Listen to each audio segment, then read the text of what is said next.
that we're seeing a lot in the clinic is behavioural issues. So I just thought once again, we know what we're doing with our kids, but yeah, we really should chat about it a bit, because so many teachers are really struggling with the behaviour in kids in schools. Sometimes, I'm sure you know, sometimes kids can be perfect for the teachers, horrid at home, Yes, or yeah. vice versa. Yep. They can be horrid at school and then, I perfect for the remember my parents. lad. They used to say my lad's a little angel. He did get into a few fights at school, but otherwise he was a well-behaved boy, but he'd push me to the brink. That's why I've got so much grey hair, the bit I've got left.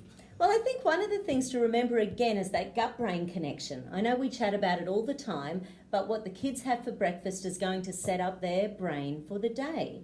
So if they're having sugary cereal or toast or something that simply turns into sugar and carbohydrates, then they're going to not be able to get a sustained energy through the day, and they're going to have those insulin spikes and the insulin dumps. Drop off, yeah. So therefore, and it's when the spikes are high, they're hyperactive. It's when the spikes are low, and we're all like this. We all have a coffee or have some sugar or have some chocolate or something, and we feel great for about an hour. And then about an hour later again, that's when we're dumped, and some people end up getting the headaches or the moodiness or the mood swings is really big when we're not balancing our insulin. And well, I used to have, and I'm not exaggerating here, I used to have up to at least 6 cups of coffee a day. Yeah, right. Now I'm down.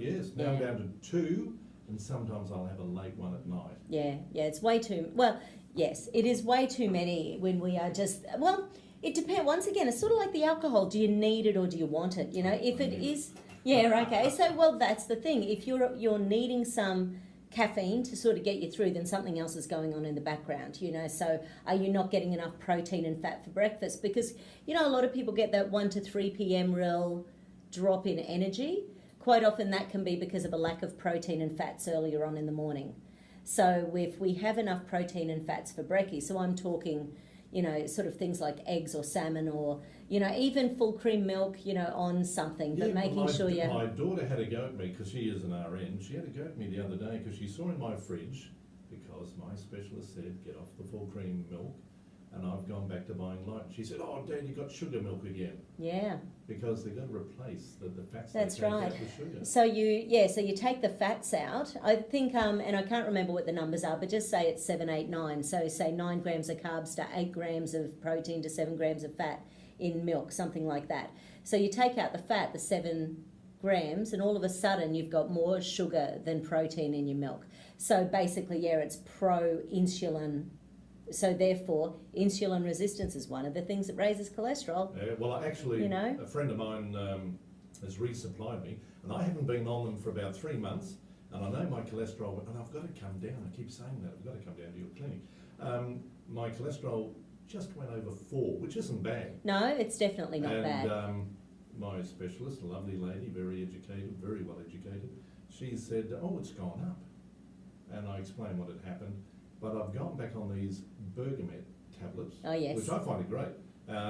No real taste to them, but apparently they do reduce cholesterol absorption in your stomach. Doesn't stop it, but reduces it, and creates a better blood flow for your heart, your arteries, and so forth. Yeah, and I think any of those natural things you can do to improve the quality of your capillaries and your blood supply, your circulation is going to be good for us, because many things do that sort of thing. Things like ginger and lemon and apple cider vinegar and all sorts of things improve. Well, it's stuff we would have eaten 50 years ago naturally without knowing it, but now everything is so processed, so purified that we lose all the goodness. I've been chatting to a lady who's developing a range of spices, and I know a lot of people use spices in their cooking, but one of the things that we don't know, when you are buying spices from the supermarket, you may be getting things that are a year, 2 years, 3 years old.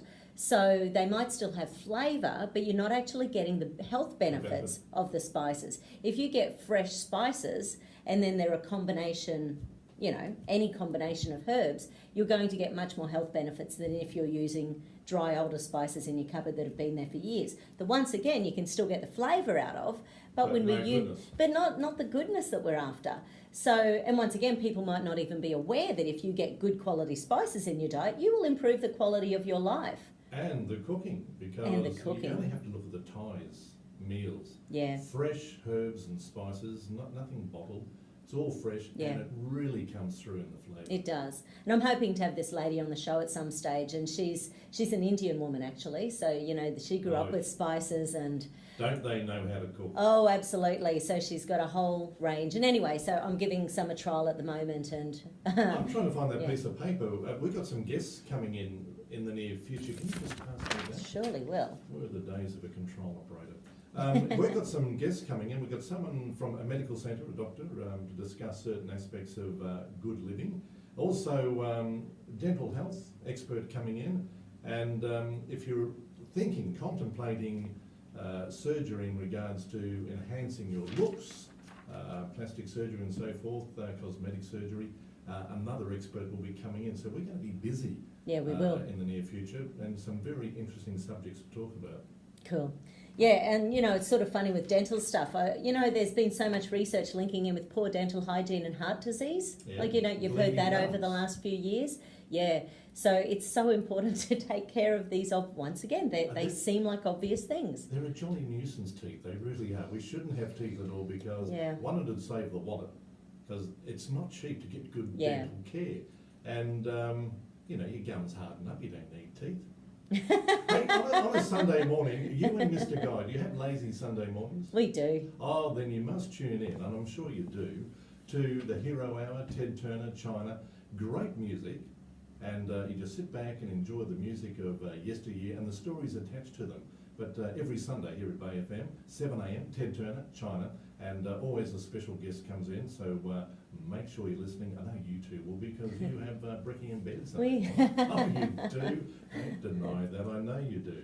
Here's Lionel Richie and speak about Sunday morning. Easy.